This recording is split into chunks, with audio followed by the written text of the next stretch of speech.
তারা আমাদের বিনা অনুমতিতে আমার মেয়ের দেহটাকে নিয়ে এক প্রকার পুড়িয়েই দিতে চেয়েছিল। আমরা সেকেন্ড পোস্টমর্টম চেয়েছিলাম, তাও করতে দেয়নি।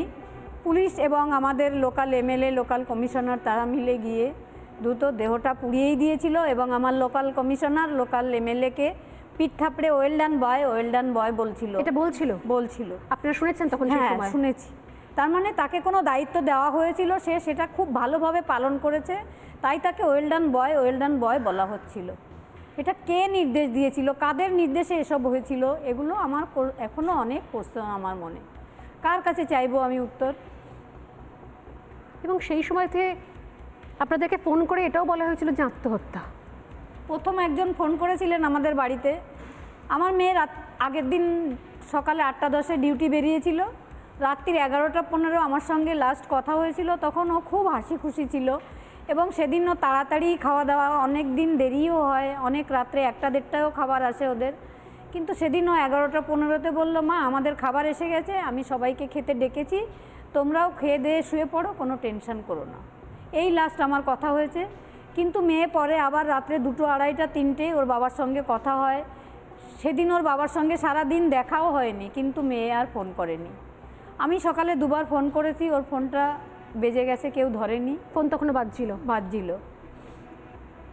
ওর বাবা বাড়িতে এসেছে, হঠাৎ ফোন এসেছে, আপনারা কি ওর বাড়ির লোক বলছেন? আমি হসপিটাল থেকে বলছি। আপনি কে বলছেন? আমি অ্যাসিস্ট্যান্ট সুপার বলছি, আপনার মেয়ে অসুস্থ, আপনারা তাড়াতাড়ি আসুন। এবার তখনই ওর বাবা ফোন করেছে আবার, যে কি হয়েছে, আমার মেয়ের কি হয়েছে? আমি পাশ থেকে বলছি, ওর কি জ্বর হয়েছে? আমি তো ডক্টর নই, আমি বলতে পারবো না, ওকে এমার্জেন্সিতে নিয়ে যাচ্ছি, আপনারা তাড়াতাড়ি আসুন। তখন আমরা রেডি হয়ে আমাদের মেয়ের গাড়ির যে ড্রাইভার তাকে ডাকলাম। মেয়ের গাড়ি বাড়িতেই ছিল, যেদিন ওর নাইট ডিউটি থাকে সেদিন ওকে নামিয়ে গাড়ি বাড়ি চলে যায়। তো আমরা ড্রাইভারকে ডাকলে নিচে আসলে ড্রাইভার আস্তে আস্তে আবার আমাদের কাছে ওই ফোনটা আবার আসে, একই কণ্ঠস্বর, আপনাদের তখন তা বলতে পারিনি, আপনার মেয়ে হয়তো সুইসাইড করেছে, কিছুটা মারা গেছে, আপনারা তাড়াতাড়ি আসুন। ঠিক এই কথাটাই আমাদের বলা হয় এবং আমরা তাড়াতাড়ি ছুটে যাই। আমাদের এক প্রতিবেশীও আমাদের সঙ্গে যায়, আমাদের একজন কারিগর, সেও আমাদের সঙ্গে যায়। কিন্তু আমাদের ওখানে 3.5 ঘন্টা অপেক্ষা করানো হয় ভেতরে। তখন সিপি, এসিপি এবং হোমিসাইড শাখার একজন সোপিয়া মল্লিক এবং অনেক, মানে পরে তো ভিডিওতেই দেখেছি অনেক ক্রাইম সিনে তখন ইন্দিরা মুখার্জি সবাইকে দেখিয়ে চিনিয়ে দিচ্ছিলেন, এরা আমাদের এইসব। তারা কেন থাকবে ক্রাইম সিনে? যেখানে বাবা মা ঢুকতে পারছে না, পুলিশের পায়ে ধরে কেঁদেও, সেখানে তারা কেন থাকবে ক্রাইম সিনে? এটা আমাদের খুব সন্দেহের জায়গা ছিল। এবং ওখানে তো পুলিশ ছিল, পুলিশ কেন দেহটা কর্ডন করে রাখলো না?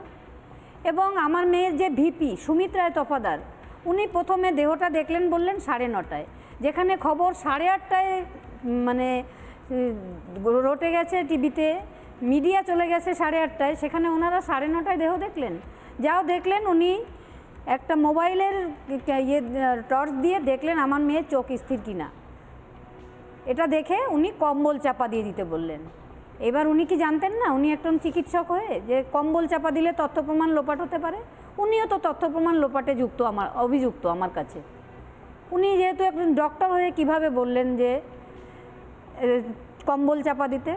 তারপর থেকে যা হয়েছে সবই আমাদের, মানে আমি চেয়েছিলাম আমার মেয়েকে যারা খুন করেছে সেখানে আমি পোস্টমর্টম করাবো না, কিন্তু ওখানে সারিফ হাসান বলে একটা ছেলে, সেটা সন্দীপের ঘনিষ্ঠ এবং তারও মানে সহযোগী কিছুজন আমাদের এমনভাবে আলাদা করে রেখেছিল, ওনাকে, আমাকে, আমাদের বাড়ির লোকদের কাউকে একসঙ্গে থাকতে দেয়নি। ওরা সবসময় পাহারায় রেখেছে এবং সেখানেই রাত্রে চালান ছাড়া পোস্টমর্টম হলো। পোস্টমর্টমেও আমরা দেখতে পেয়েছি একাধিক গাফিলতি, যেমন আমার মেয়ের মুখে, ঘাড়ের এখানে কামড়ানোর দাগ, সেখান থেকে কোনো সোয়াব কালেক্ট করা হয়নি। আমার মেয়ের মাথায় একাধিক মানে আঘাতের চিহ্ন, যেটা রক্ত জমে গেছে, সেটা ওই ডায়ার্স থেকে হয়নি, সেটা সিসিএফ রিপোর্টে এসছে, সেটা কোনো শক্ত জায়গায় আঘাতের ফলে হয়েছে, মানে তাকে বেধড়ক মারা হয়েছে, তার ফলে তার মাথায় রক্ত জমাট বেঁধে গেছে, তার মুখ দিয়ে রক্ত বেরিয়ে গেছে, তার চোখ দিয়ে রক্ত বেরিয়ে গেছে, তার দেহে 28টা আঘাতের চিহ্ন, কিন্তু তার নখে কোনো অন্য কারো ডিএনএ মেলেনি।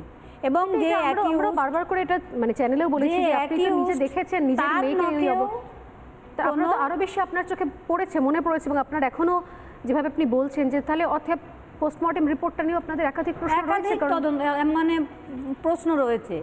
নানা ধরনের কন্টেন্ট দেখার জন্য লাইক করুন, শেয়ার করুন আমাদের ফেসবুক পেজ, সাবস্ক্রাইব করুন আমাদের ইউটিউব চ্যানেল। পাশাপাশি অন্যান্য ব্রেকিং নিউজের জন্য অবশ্যই চোখ রাখুন রিপাবলিক বাংলায়।